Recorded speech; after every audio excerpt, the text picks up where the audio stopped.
Montana Territory, 1875, where the rugged Absaroka Mountains kissed the endless sky and freedom came with a price no city dweller could comprehend. Nolan Drake stood on his porch, weathered hands gripping the rail as the morning sun crested the eastern ridge. At 25, he already owned 300 acres of the most beautiful land in Paradise Valley, but beauty couldn't warm a man's heart through the bitter winters. A man only needs three things out here, his father had told him before the consumption took him 2 winters back. Good land, good horses, and good sense. Anything else, especially a woman, just complicates what's already hard enough. Nolan had lived by those words.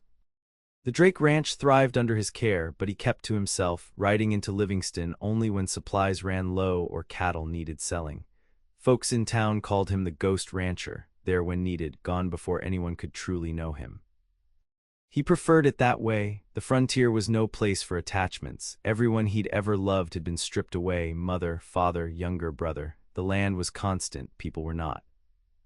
The creak of the barn door drew his attention as his ranch hand, old Samuel, emerged with 2 saddled horses. "Ready when you are, boss," Samuel called, leading the animals toward the house. "Figure we'll need till sundown to check the north fence line." Nolan nodded, grabbing his rifle from beside the door. "Let's ride." They covered 15 miles before noon, mending broken fence posts and checking for signs of wolves or rustlers. The work was honest and predictable, unlike people. By the time they crested Timber Ridge, dark clouds had begun gathering over the western mountains. "Storm's coming," Samuel observed, squinting at the sky. "Might be a bad one." Nolan frowned. "We'll finish the section by Elkhorn Creek, then head back." They rode in silence until the distant sound of gunfire froze them both. 3 shots in quick succession, then nothing. "Hunters?" Samuel questioned. Nolan's jaw tightened. "Out of season and too close to our boundary line." He adjusted his hat and urged his horse forward. "Let's check it out." They followed the sound across a meadow of swaying grass toward the old wagon trail that connected Livingston to the mining camps farther north. As they approached, Nolan spotted an overturned wagon, its contents scattered across the trail. A horse lay dead in its traces and another pawed nervously nearby. "Stay alert," Nolan warned, rifle ready as they approached. That's when he saw her, a young woman pressed against the wagon's underside, a small derringer clutched in her trembling hands.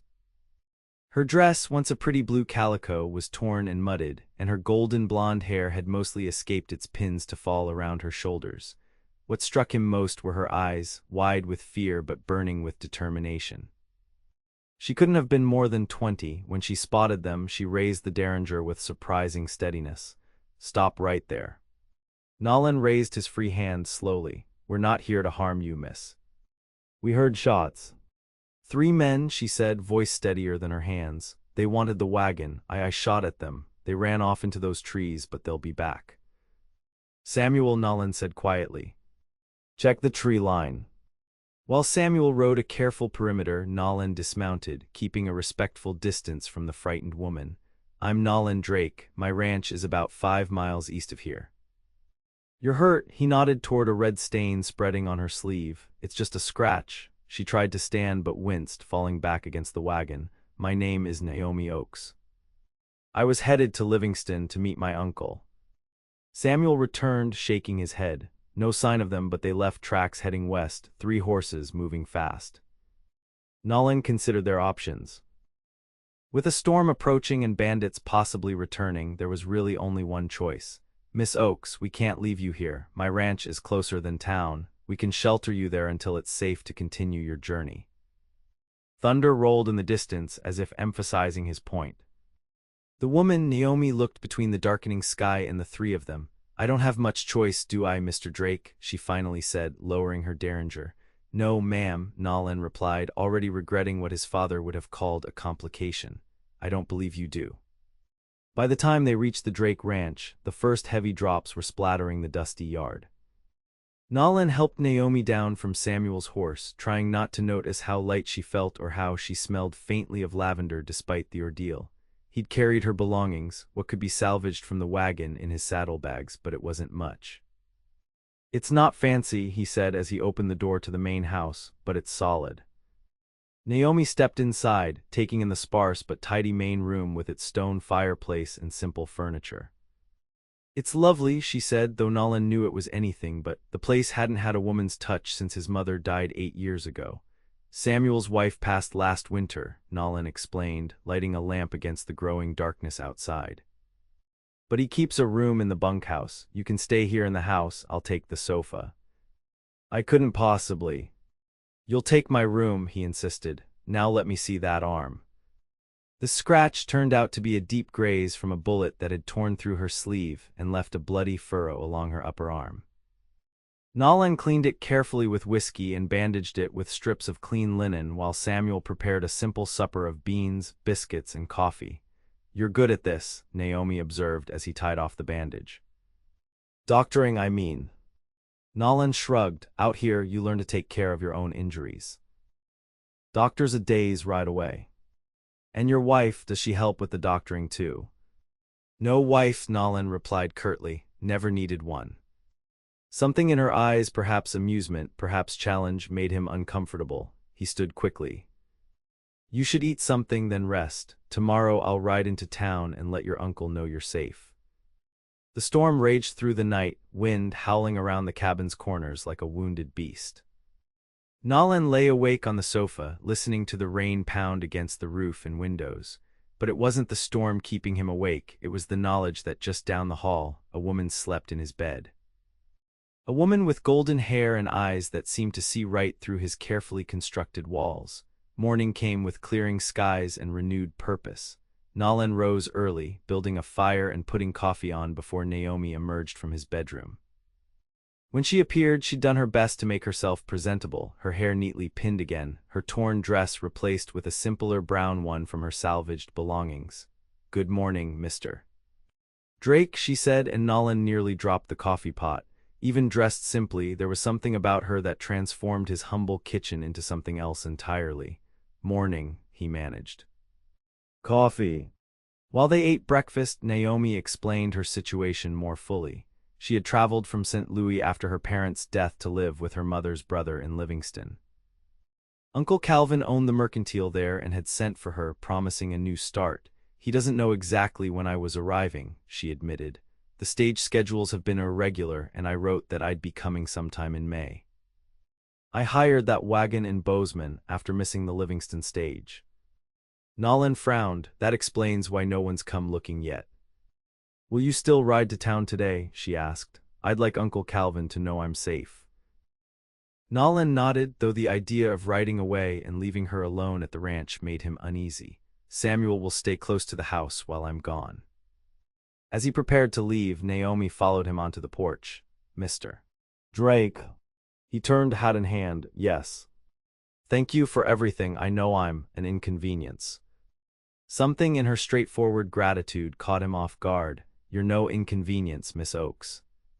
Just unexpected." The 12 miles to Livingston took Nolan longer than usual, his mind constantly wandering back to the woman at his ranch.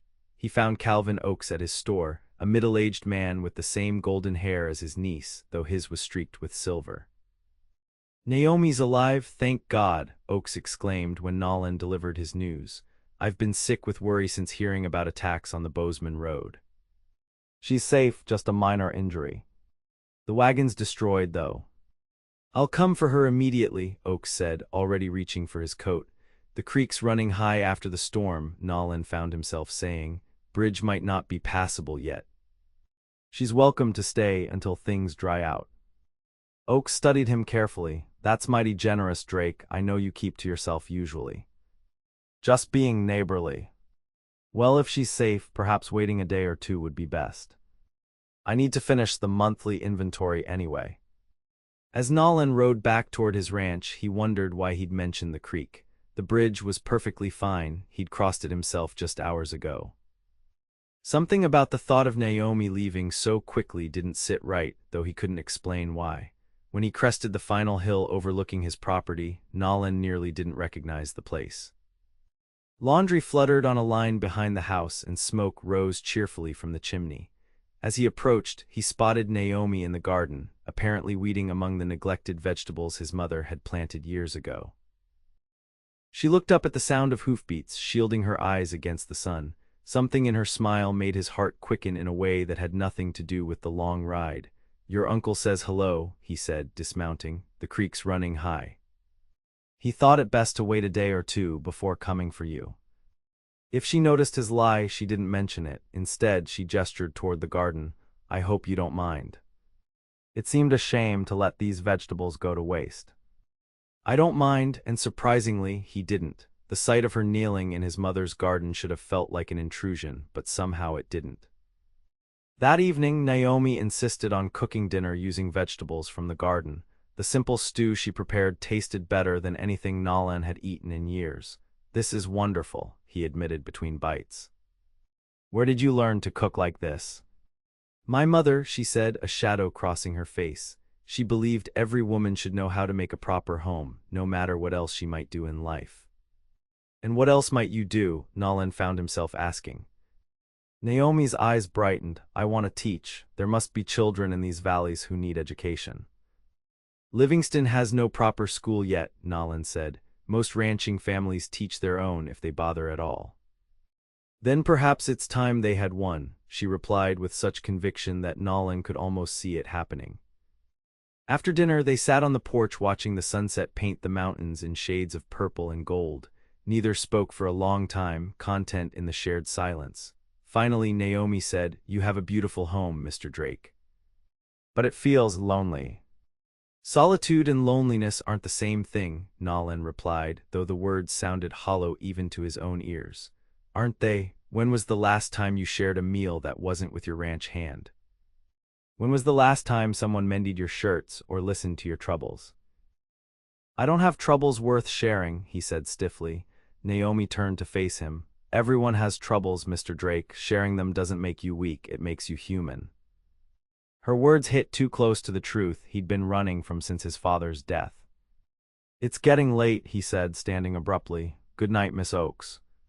That night, as he tried to sleep on the too-short sofa, Nolan couldn't shake her words. The ranch wasn't lonely, it was peaceful, wasn't it? He'd chosen this life, this solitude. It was safer this way. Everyone he'd ever loved had left him in the end, one way or another. The land never would. But for the first time in years, the silence of the house felt oppressive rather than comforting. The next morning, Nolan rose before dawn and escaped to the barn before Naomi awoke. There was comfort in routine, feeding the horses, checking the tack, planning the day's work. But even here, he found evidence of her presence. His saddle had been oiled, the tack room swept, and the feed bins organized. "Your Miss Oakes is quite the worker," Samuel commented, appearing in the doorway. "Spent most of yesterday afternoon out here while you were gone." "Said a woman shouldn't be idle, even when visiting." "She's not my Miss Oakes," Nolan corrected sharply, "and she'll be leaving soon enough." Samuel just smiled knowingly and went about his chores. When Nolan finally returned to the house, he found Naomi at the kitchen table, a piece of paper before her.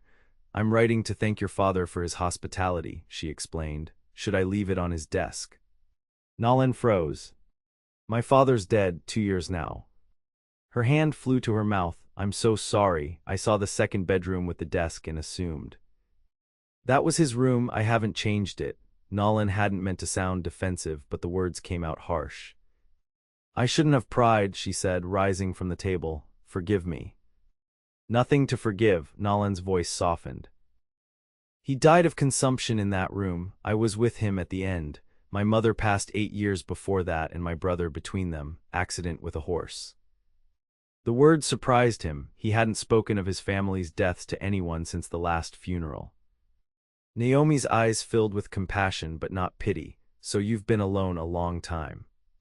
"By choice," he emphasized. "The frontier isn't kind to families." "Or perhaps you haven't been kind to yourself," she suggested gently. "Grief doesn't have to be permanent, Mr. Drake." "Nolan," he said suddenly, "if you're staying in my house, you might as well use my given name." Her smile was like sunrise after a long night. "Nolan, then." "And I'm Naomi." Something shifted between them in that moment, an acknowledgement that they were no longer merely rescuer and rescued, host and guest, but something more. What exactly, Nolan wasn't ready to examine. That afternoon, Nolan took Naomi to see the rest of the ranch. They rode side by side across meadows where cattle grazed, through stands of aspen trees where their leaves whispered secrets in the breeze, and finally to a high ridge overlooking the entire valley. "This is my favorite place," Nolan admitted as they dismounted. "You can see all 300 acres from here, everything my father built and I've tried to maintain." "It's magnificent," Naomi breathed, turning slowly to take in the panoramic view. "I've never seen anything so beautiful." "Worth protecting," Nolan said, more to himself than to her. "Is that why you keep everyone at a distance, to protect all this?" The question caught him off guard. "I keep to myself because it's simpler." "Simpler isn't always better," she challenged, her blue eyes holding his. "Sometimes the complicated things are the ones most worth having." Before he could respond, a distant rifle shot shattered the peaceful moment. Nolan's hand went automatically to his holstered revolver as he scanned the valley below. There, Naomi pointed toward a cluster of riders moving along the eastern boundary of his property.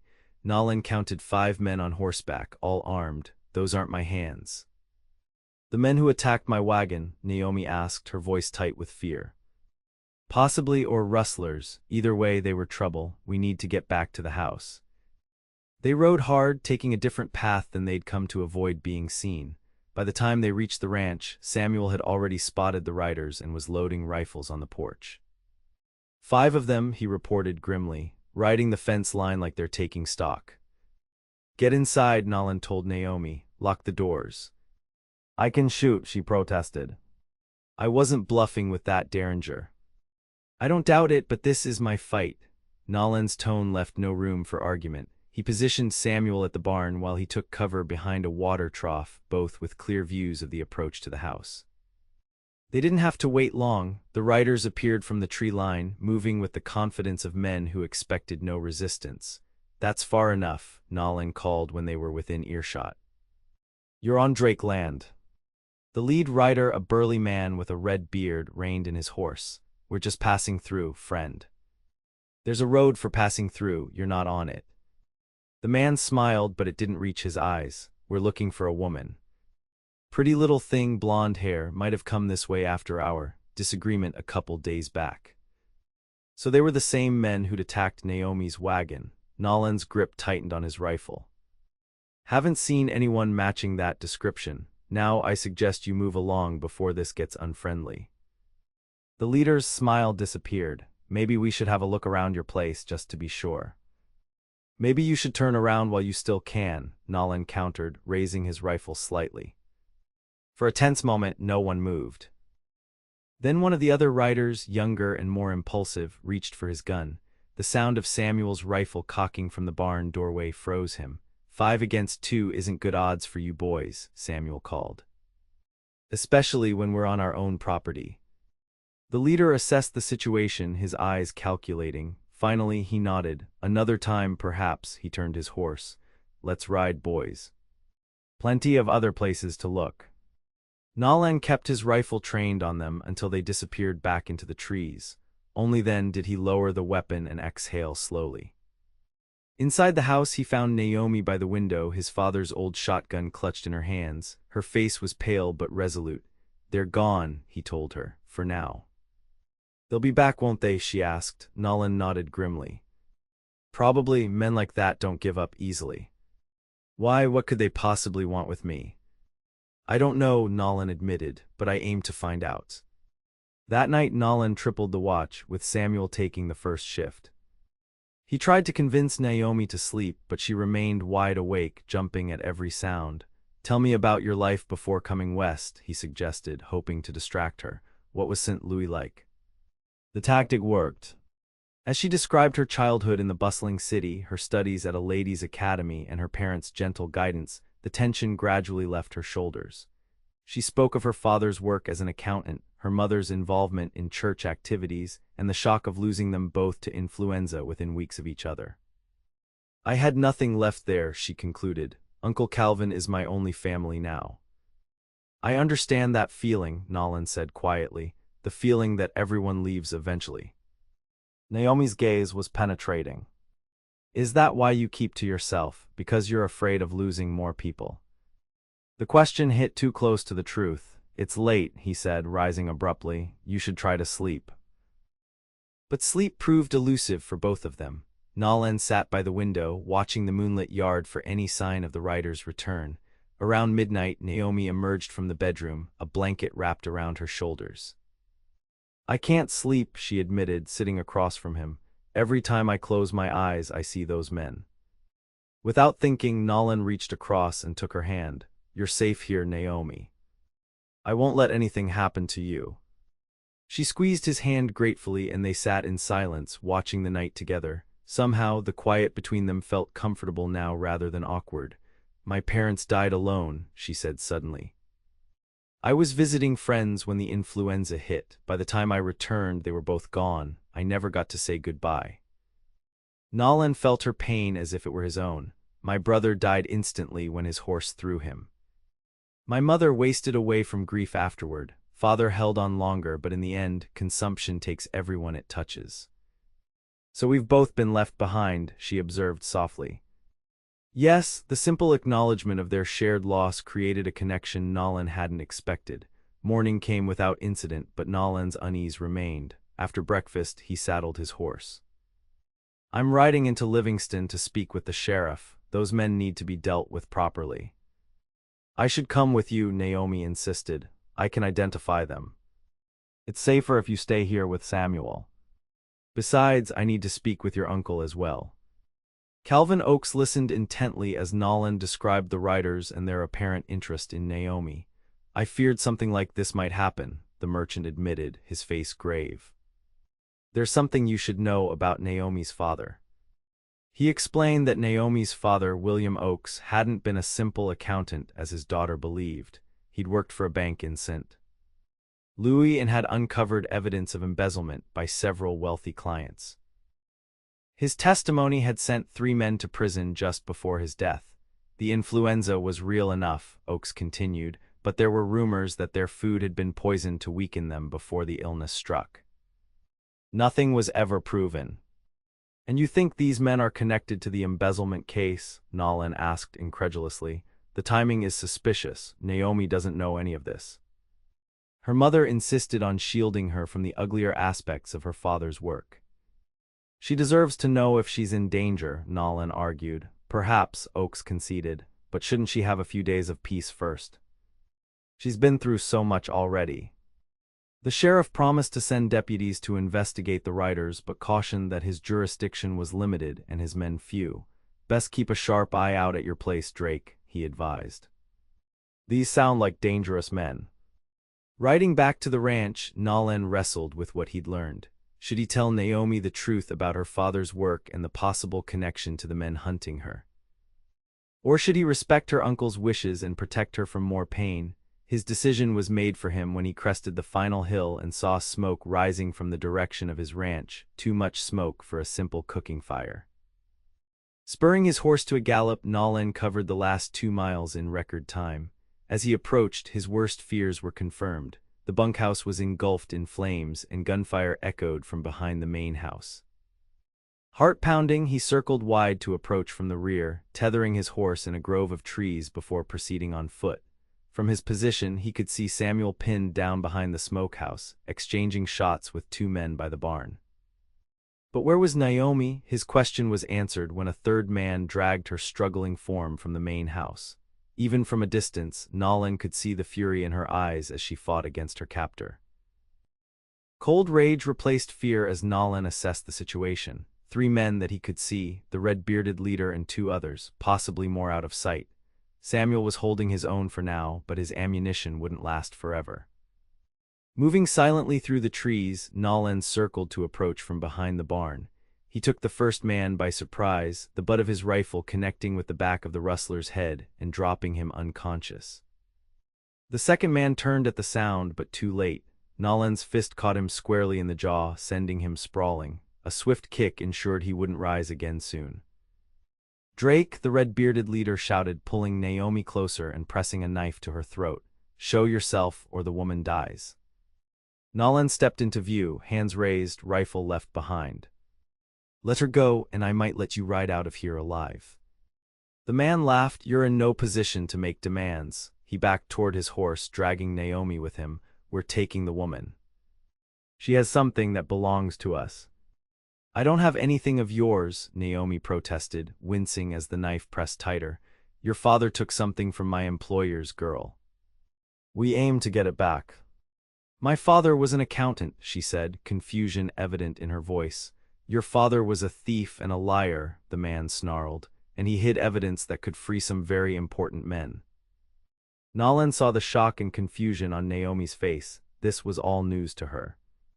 He needed to keep the man talking while he closed the distance between them inch by inch. "What evidence?" Nolan asked. "Papers, money." "Ledgers," the man replied, "with names, dates, amounts. Hidden before he died."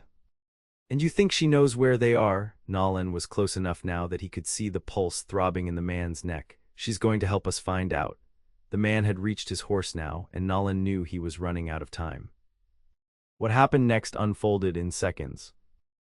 Naomi suddenly went limp as if fainting, causing her captor to momentarily shift his grip. In that instant, she drove her elbow hard into his stomach and twisted away. The man lunged after her, knife raised. Nolan didn't think, he acted. Launching himself forward, he tackled the man before the knife could fall. They crashed to the ground, rolling in the dust as each fought for control of the blade. The man was strong and fueled by desperation. The knife inched closer to Nolan's throat as they struggled. Just when it seemed the rustler would win, a shot rang out. The man's eyes widened in surprise, then dimmed as he collapsed on top of Nolan. Behind him stood Naomi, holding Samuel's spare revolver, her face pale but her hands steady. "You killed him," Nolan said unnecessarily as he pushed the lifeless body aside. "He was going to kill you," she replied simply. "I couldn't let that happen."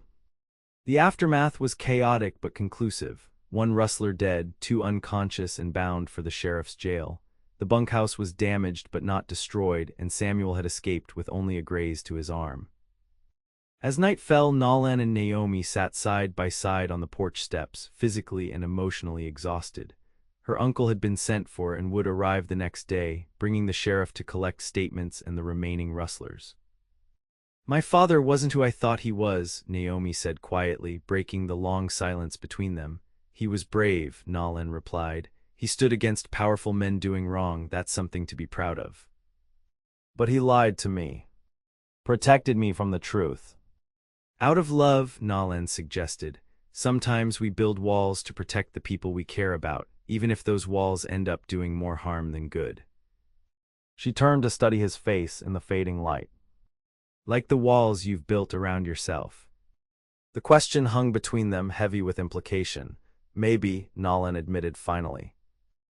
"When everyone you love leaves, it seems safer not to love at all." "But that's no way to live," Naomi said softly. "That's just existing." "And what's the alternative?" "Opening yourself up to more loss. Opening yourself up to possibility." Her hand found his in the gathering darkness. "To happiness, however long it lasts." Nolan looked down at their intertwined fingers. "I've spent 2 years alone in this house, convinced that solitude was strength. Then you arrived, and suddenly everything I believed about myself seems wrong," she suggested. "Incomplete," he corrected. "Like I've been half alive." Before he could say more, the sound of approaching horses drew their attention. Calvin Oakes had arrived earlier than expected, accompanied by the sheriff and 2 deputies. The next hours were consumed with statements and explanations. The sheriff confirmed what they'd already guessed. The men were hired guns sent to retrieve the hidden ledgers that could implicate several powerful businessmen back east. "You're lucky to be alive," he told Naomi. "These aren't men who leave witnesses." By morning, the remaining rustlers were in custody, and Calvin Oakes was insisting that Naomi return with him to town. "It's not safe for you here," he argued. "Those men might have friends." "They might have friends in Livingston too," she countered. "At least here I have." She glanced at Nolan, then away. "Protection." Calvin looked between them, understanding dawning on his weathered face. "I see. Well, perhaps we could discuss alternative arrangements." While uncle and niece spoke privately, Nolan walked to the ridge overlooking his property. From here he could see the damage to the bunkhouse, the trampled garden, the scattered fence posts that would need mending. So much work ahead. work that had once seemed purposeful but now felt empty at the thought of doing it alone. He heard footsteps behind him and turned to find Naomi approaching, her golden hair gleaming in the morning light. "Your uncle convinced you to leave?" he asked, trying to keep the disappointment from his voice. "Actually, I convinced him to let me stay," she smiled at his surprise, "at least until we're certain the danger has passed." And then she hesitated. "That depends on you, Nolan Drake." "On me?" His heart pounded against his ribs. "Yes, on whether you're willing to tear down some of those walls you've built, on whether you can accept that loving someone means risking loss, but the alternative is never really living at all." Nolan looked out over his land, the land that had been his entire world for so long. It was still beautiful, still his legacy, but suddenly it seemed incomplete without someone to share it with. "I'm not good with words," he said finally. "I've spent too long in my own company. But I know that the thought of you leaving makes this place seem empty, and that scares me more than any rustler's gun." Naomi's smile was like sunlight breaking through storm clouds. "That's a good start." In the weeks that followed, life at the Drake Ranch transformed. The bunkhouse was rebuilt, stronger than before. The garden flourished under Naomi's care. And slowly, carefully, Nolan began to open the doors he'd kept locked for so long. Calvin Oakes visited often, bringing news from town and supplies for his niece. He watched with knowing eyes as the relationship between Nolan and Naomi deepened through shared work and quiet evenings on the porch. "She reminds me of her mother," he told Nolan one afternoon as they watched Naomi teaching Samuel's grandchildren their letters under the big oak tree. "Stubborn as a mule when she believes in something." "Or someone," Nolan added quietly. Calvin nodded. "She believes in you, Drake. Don't let her down." Autumn came to Paradise Valley in a blaze of gold and crimson. The aspens turned, the cattle were brought down from summer pasture, and the first snow dusted the distant peaks. And still Naomi stayed, though the danger had long passed. On a crisp October evening, Nolan took her back to the ridge where they'd first spotted the rustlers. The valley below was painted in autumn colors, the ranch buildings small but distinct in the distance. "I've been thinking," he began, uncharacteristically nervous, "about what you said. About walls and living half a life." Naomi waited, her blue eyes patient. "My father was wrong," Nolan continued. "A man needs more than land and horses and good sense out here. He needs someone who makes the silence comfortable instead of lonely, someone who turns a house into a home." He took her hands in his. "I need you, Naomi, if you'll have me." Her answer was in her kiss, warm and certain and full of promise. When they finally parted, she smiled up at him through tears of joy. "I was beginning to think you'd never ask."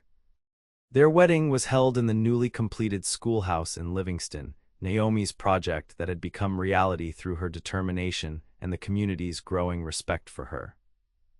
Samuel stood as Nolan's best man, and Calvin proudly gave his niece away. As winter settled over Paradise Valley, the Drake Ranch glowed with warmth that went beyond the fires in its hearths. Nolan's father's room became a study where Naomi taught local children 3 days a week. The kitchen echoed with conversation and laughter. And at night, Nolan held his wife close, marveling at how the emptiness that had once defined his existence had been so completely filled. "No regrets?" Naomi asked one evening as they watched snow falling softly outside the window. Nolan kissed her forehead, remembering the lonely man he'd been less than a year before.